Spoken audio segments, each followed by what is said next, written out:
Wala ka rin na.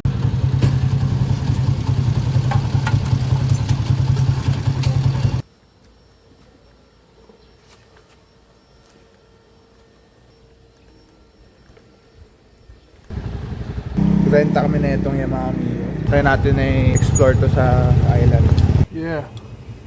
Ikot-ikot muna tayong Palawan. Check natin yung mga shit dito.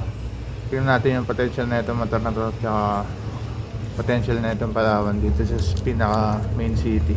Kung gusto nyo pala ma-check, sa namin ni-rent tong motor. Ang pangalan na I Do Insta Ride Service. Makita nyo yung page nila sa gilid ng video na to. Mag-usap lang kami via WhatsApp.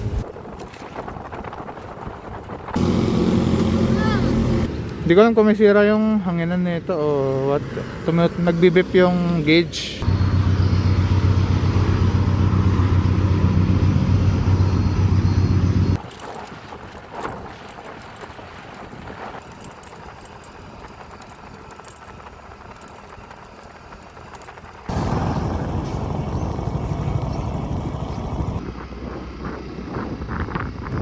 Boy!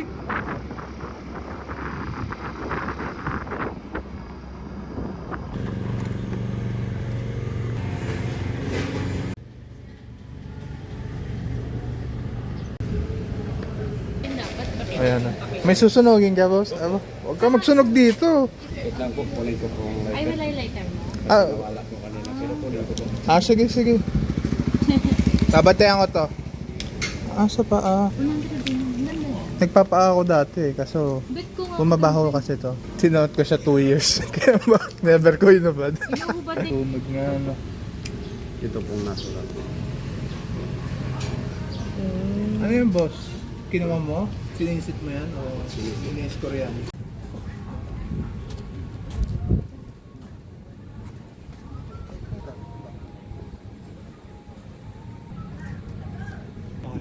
Maybe please don't go. Okay.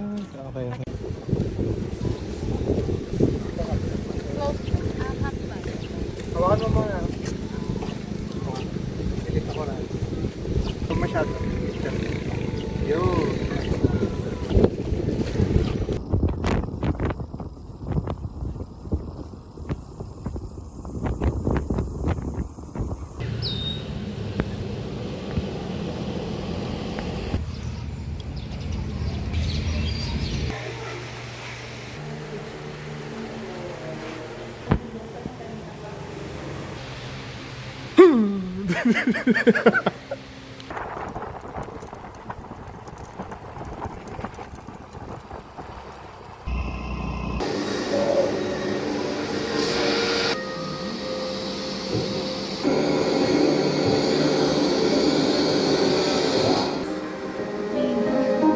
Southern area of Palawan.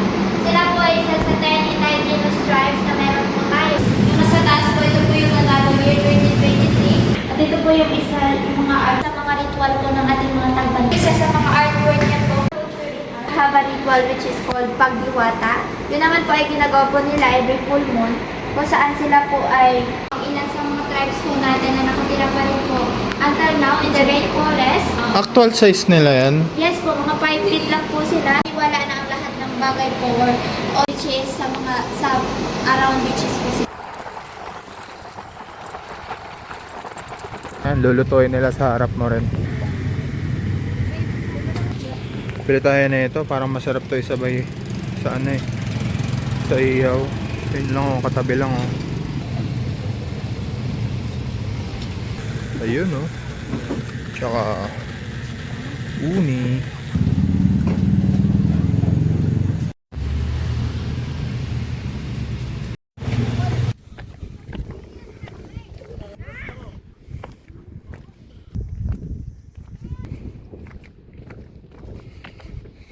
Design. Creepy ng puno eh.